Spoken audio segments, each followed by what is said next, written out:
고린도전서 6장 1절부터 13절까지 봉독해 드립니다. 너희 중에 누가 다른 이와 더불어 다툼이 있는데 구태여 불의한 자들 앞에서 고발하고 성도 앞에서 하지 아니하느냐? 성도가 세상을 판단할 것을 너희가 알지 못하느냐? 세상도 너희에게 판단을 받겠거든 지극히 작은 일 판단하기를 감당하지 못하겠느냐? 우리가 천사를 판단할 것을 너희가 알지 못하느냐? 그러하거든 하물며 세상 일이랴. 그런즉 너희가 세상 사건이 있을 때에 교회에서 경히 여김을 받는 자들을 세우느냐? 내가 너희를 부끄럽게 하려 하여 이 말을 아노니 너희 가운데 그 형제간의 일을 판단할 만한 지혜 있는 자가 이같이 하나도 없느냐? 형제가 형제와 더불어 고발할 뿐더러 믿지 않은 자들 앞에서 하느냐? 너희가 빛에 고발함으로 너희 가운데 이미 뚜렷한 허물이 있나니 차라리 불의를 당하는 것이 낫지 아니하며 차라리 속는 것이 낫지 아니하. 너희는 불의를 행하고 속이는구나. 그는 너희 형제로다. 불의한 자가 하나님의 나라를 유업으로 받지 못할 줄을 알지 못하느냐? 미혹을 받지 말라. 음행하는 자나 우상 숭배하는 자나 간음하는 자나 탐색하는 자나 남색하는 자나 도적이나 탐욕을 부리는 자나 술 취하는 자나 모욕하는 자나 속여 빼하는 자들은 하나님의 나라를 유업으로 받지 못하리라. 너희 중에 이와 같은 자들이 있더니 주 예수 그리스도의 이름과 우리 하나님의 성령 안에서 씻음과 거룩함과 의롭다 하심을 받았느니라. 모든 것이 내게 가하나 다 유익한 것이 아니요 모든 것이 내게 가하나 내가 무엇이든지 얽매이지 아니하리라. 음식은 배를 위하여 있고 배는 음식을 위하여 있으나 하나님이 이것저것을 다 패하시리라. 몸은 음란을 위하여 있지 않고 오직 주를 위하여 있으며 주는 몸을 위하여 계시느니라. 아멘. 앉으시길 바랍니다.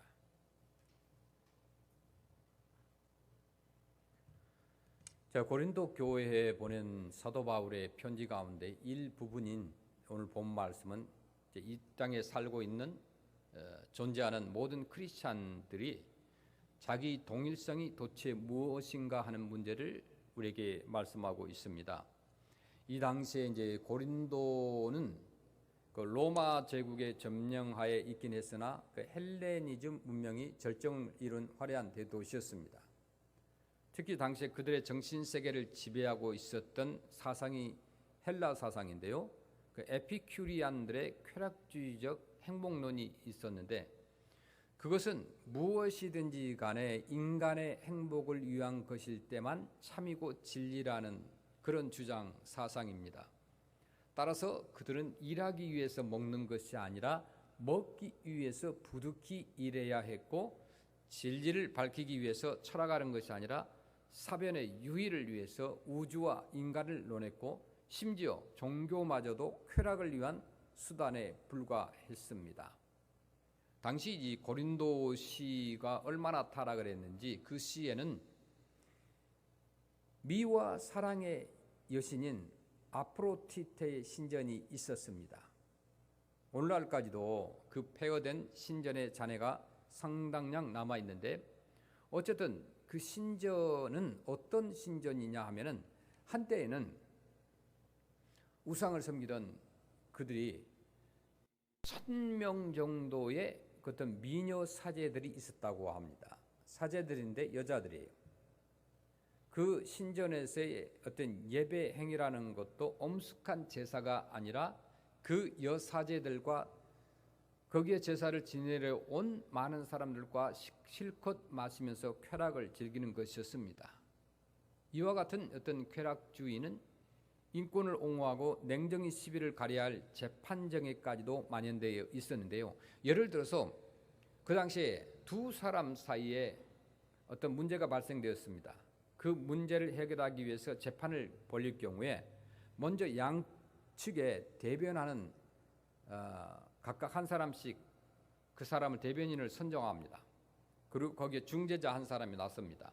그 당시에 재판은 이제 대개 어떤 건물 안이 아니라 넓은 광장이나 거리에서 실시되었는데 만약 그 같은 소규모의 중재가 실패하게 되면 방청객 중에서 배심원을 선정하게 되는데 어떤 때는 220명 또 40명 뭐 100명 200명 최대는 6,000명까지 배심원을 동원할 때가 있다는 기록이 있습니다. 자, 그렇게 되면 의뢰의 관객들은 두 패로 나누어져 서로 열띤 응원을 하게 됩니다. 그러나 그것은 열광하며 보고 즐기는 일종의 스포츠 경기와도 같은 것이었습니다. 이러한 세계 속으로 우리 기독교가 들어가게 된 거예요. 초기에 그들은 물론 극소수였고 더구나 우상 숭배를 절대로 반대하고 또 하나님 외에는 다른 어떤 신도 인정하지 않았던 유대교를 배경으로 하고 있었기 때문에 그 어려움은 더욱 클 수밖에 없었습니다. 따라서 그 당시에 고린도의 소수 크리스찬들에게는 두 가지 경향의 처세가 나타났습니다. 첫째는 뭐냐? 유대교의 전통대로 세상과의 관계를 아예 끊음으로써 극단한 율법주의자, 금욕주의자가 되어서 세상에 대해 초연하려는 입장이고, 또 다른 하나는 세상에 어울려 살면서 때로 불이나 또 쾌락주의와도 타협해 가면서 한마디로 적당히 살아가려는 생활 방식이었습니다. 이런 두 가지 양태로 흐르는 이 고린도의 우리 크리스찬들에게 바울은 강경한 경고와 함께 이 세상 속에서의 우리 신자들의 위치가 대체 어떤 것인가를 깨우치고 있다는 것입니다. 우선 그런 고린도전서 5절 말씀 보시면 이 말은 이 세상에 음행하는 자들이나 탐하는 자들이나 속욕비하는 자들이나 우상 숭배하는 자들을 도무지 사귀지 말라 하는 것이 아니니 만일 그리하려면 너희가 세상 밖으로 나가야 할 것이라. 이제 사도 바울은요, 이 말은 먼저 세상과의 관계를 끊고 금욕적인 혹은 율법적인 처세로서 자기를 지키려는 자들에 대한 비판입니다. 그렇다고 바울의 이런 입장이 세상과 무조건 타협하며 또 그들의 풍조에 적당히 어울려 살아가라는 뜻은 아닙니다. 고린도전서 5장 11절 말씀 보시면 이제 내가 너희에게 쓴 것은 만일 어떤 형제라 일컫는 자가 음행하거나 탐욕을 부리거나 우상 숭배를 하거나 모욕하거나 술 취하거나 속여 빼앗거든 사귀지도 말고 그런 자와는 함께 먹지도 말라 함이라. 아멘. 자, 여기에 이미 세계 안에 있는 우리 그리스도인들의 위치나 입장이 보다 뚜렷해지고 있습니다. 즉 크리스찬이란 어떤 세계 안에 있으면서도 실은 이 세계에 속하지 않고 오히려 그것과 대치하고 있다는 것입니다. 그의 이런 기본 입장은 고린도 교회에서 발생한 구체적인 사건 하나를 비판하는 가운데 더욱 분명히 드러나고 있는데, 그 사건이란 뭐냐? 당시 고린도 교회 우리 크리스찬들에게 어떤 알력이 있었는데 그들은요, 자기들 내부의 그 대립을 해결하기 위해서 쾌락 본위로 이루어지는 세속 재판에 소송을 제기한 일이 있었다는 거예요. 그러면서 어떤 신앙인들이 세상 사람들의 구경거리가 된 거예요. 그렇다면 그것은 과연 옳은 일인가 하는 것입니다. 그래서 오늘 본문 가운데 사도 바울이 빈번하게 사용하고 있는 코스모스, 헬라 말로 코스모스는 전 세계라는 말이에요. 혹은 세상이라는 말이에요. 그 어떤 우주론적인 희랍적 개념이 아니라 어디까지나 불의와 불신이 지배하는 인간의 기존 사회를 가리키는 말입니다. 따라서 그가 말하는 이 세계란 하나님의 준엄한 심판의 대상입니다. 그런데 갑자기 성도가 세상을 심판하라는 것을 여러분들은 알지 못합니까? 라고 묻는 거예요. 결국 성도란 비록 이 세상에 살고 있기는 하나 불의한 세상과 함께 하나님의 심판의 대상이 되는 것이 아니라 도리어 하나님과 더불어 이 세계를 심판하기 위해 부름받은 구별된 자들이라는 것이죠. 이것은 어떤 세상에 살아가면서도 세계 안에 있으면서도 세계 속에 속한 것이 아니라는 그의 주장에 한 걸음 더 나아가 세계 안에 있으나 실은 하나님과 더불어 이 세계를 심판하기 위해 택함받은 자들이라는 것인데, 이것은 앞에 언급한 당시 헬레니즘 문화권에서 행해지던 재판 형식의 어떤 알레고리로서 하나님이 세계를 심판하실 때 우리 크리스찬들은 그의 배심원이 된다는 뜻이에요. 자, 우리는 여기서 우리 기독교인들의 혁명적인 자의식 내지는 자존심을 봅니다. 우리가 세계 안에 살면서도 세계를 무시함으로써 이 세계에 대한 초연하려는 운동 생활이 있을 수 있습니다. 그러나 그것은 이 세계로부터 도피고 결국은 자기 기만인 것입니다. 그러나 엄연히 세계 속에 있으면서도 자기는 이 세계에 속하지 않았다며 도리어 세계의 불의를 심판할 사명이 주어졌다고 믿는다는 것은 실로 놀라운 혁명의 의식이 아닐 수 있습니다. 자, 신약 성경에 보면 흔히 우리 기독교인들을 세상의 나그네라고 말씀합니다. 그것은요, 나그네라는 말은 결코 어떤 허무주의나 또 무상주의를 말하려는 게 아닙니다. 오히려 신약 성경에 보면 우리 크리스천들을 나그네라고 하는 것은 우리가 살아가는 이 세계 안에 있으면서도 거기에 안주하지 않는 자들이라는 뜻이에요. 세상을 벗삼아서 죽을 때까지 영생을 이곳에 하겠다, 그런 뜻이 아닙니다. 그에게는 가야 할 목표가 따로 있다는 거죠. 이것이 크리스찬의 모습이고 또 목표인 거예요. 우리에게는 가야 할 어떤 길이 있고 또 우리에게 주어진 사명과 책임이 있다는 거예요.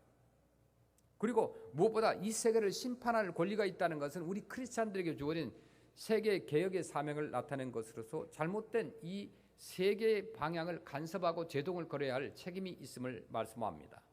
그러나 우리 크리스찬들은요, 결코 기존의 것으로 현재를 심판하거나 과거의 가치관으로서 현재를 판단하지 않는다는 것이죠. 바울의 눈앞에는 언제나 하나님의 나라가 있었어요. 그것은 도래하는 새로운 세계였어요. 그런 모든 것을 오고 있는 하나님의 나라에 발을 디디고서 판단합니다. 이처럼 도래하는 궁극적인 현실을 믿음으로 앞당겨 보면서 현재를 살아가는 자의 삶을 당연히 혁명적일 수밖에 없다는 거죠.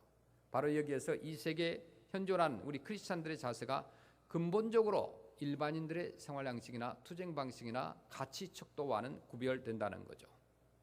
그러므로 사도 바울은 그렇게 얘기합니다. 여러분이 서로 법정에서 고소한다는 그 자체가 벌써 여러분의 패배를 말하는 것입니다. 왜 억울함을 그대로 당하지 못합니까? 라고 합니다. 이것은요, 준엄한 책망이고 안타까운 호소입니다. 그는 여기에서 우리 기독교 안의 공동체의 자율성을 강하게 내세웁니다. 따라서 우리 크리스찬들이 교회 내에서 발생한 사건을 가지고 세상 법정으로 가서 그 판가름을 기대했다는 그 자체가 이미 패배를 뜻한다는 거예요. 교회 안의 일을 가지고 오늘날 얼마나 세상의 법정에 가는 일이 많습니까? 웃음거리가 되고 있잖아요. 이것은 적어도 우리 크리스찬들은 자기들의 문제는 그 자체 내에서 스스로 해결할 수 있는 자율적인 그런 성숙된 성인들이 되어야 된다는 겁니다.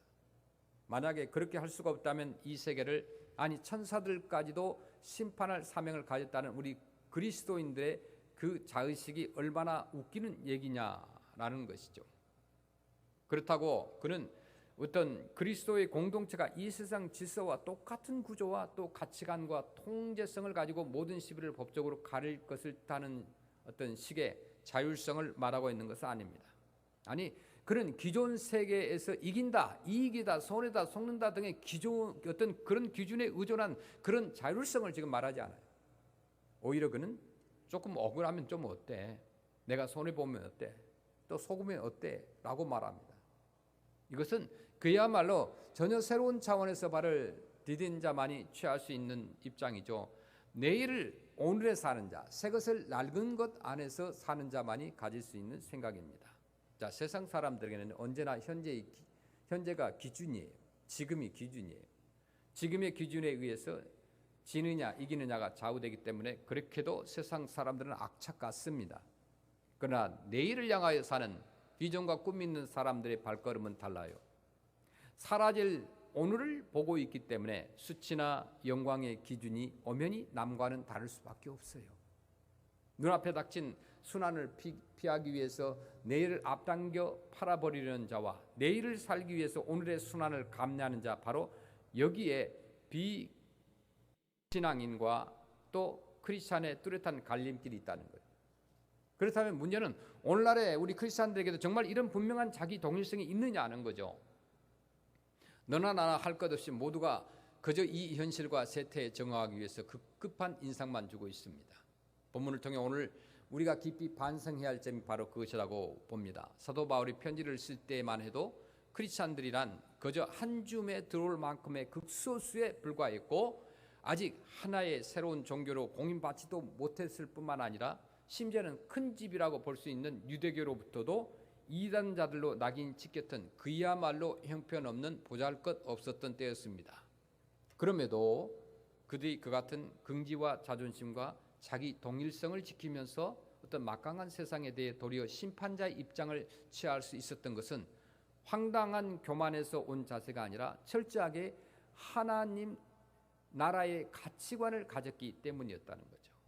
사도 바울이 고린도전서 6장 11절에 이렇게 말씀합니다. 너희 중에 이와 같은 자들이 있더니 주 예수 그리스도의 이름과 우리 하나님의 성령 안에서 씻음과 거룩함과 의롭다 하심을 받았느니라. 아멘. 과거 어느 때보다도 우리 크리스찬들의 존재 의미가 희미해져가는 이때에 우리 모두 바울이 제시한 우리 크리스찬들의 본연의 이 당당한 자존심과 동일성을 회복하기를 소원합니다.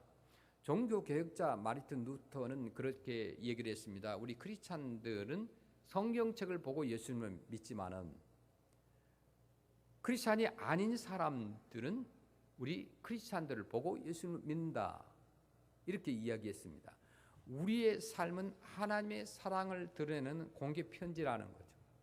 우리는 성경에서 하나님의 사랑의 편지가 담겨 있다는 것을 잘 알고 있습니다. 그러나 성경을 알지 못하는 사람들은 우리 그리스도인의 편지인 우리를 통해서 하나님을 알아가고 하나님의 사랑을 발견한다는 거예요. 그래서 우리 크리스찬들의 삶의 모습이 얼마나 중요합니까? 그러기 위해서 우리는 삶의 성품으로 습관이나 언어 생활로 하나님의 사랑을 보여주는 것이 중요하죠. 우리는요 그리스도의 편지로 세상에 나가야 됩니다. 병든 이들에게 십자가의 능력의 편지로 가야 됩니다.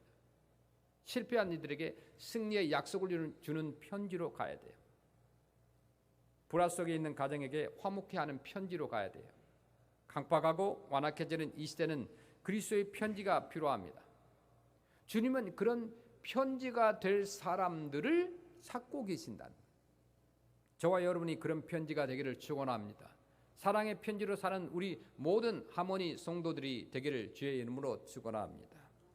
한 가지 요즘 BBS를 시작한 이후에 그 많은 팀들이 오고 왔습니다. 어제는 약 한 100명 정도의 우리 학생들 유스가 오고 사역이 BBS뿐만 아니라 미용 사역을 하면서 머리를 깎아줍니다. 그리고 한방 사역을 하면서 어른들에게 침을 놔줍니다. 그리고 유스들도 모임을 합니다. 그러니까 발렌티어들까지 이곳에 160명 정도가 하루 종일 움직이고 나니까 에어컨도 소용이 없어요.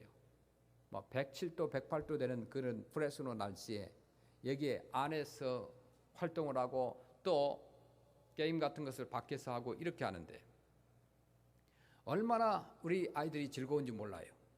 더위도 상관하지 않아요. 그래서 물을 마시는데요. 160명의 사람들이 물을 얼마만큼 마시는 줄 아세요? 5갤런짜리 10통을 마십니다. 그렇게 덥고 그렇게 사람들이 목말라 있다는 거죠. 하루 종일. 그리고 저녁에는 봉사자들 다 끝나고 나니까 그리고 전도 나갔다가 와서 저녁 7시에 식사를 하고 저녁에도 집회를 합니다. 올라왔던 봉사자들과 함께 찬양을 하고 기도를 하고 말씀을 듣습니다. 그렇게 해서 3일 동안 지나가는 거예요. 월요일부터 수요일, 목요일부터 금요일 또 다른 교회 봉사자들이 와서 이곳에 와서 봉사를 합니다. 그분들이 그렇게 많은 시간을 내어서 이곳에 와서 봉사하는 이유가 무엇인가?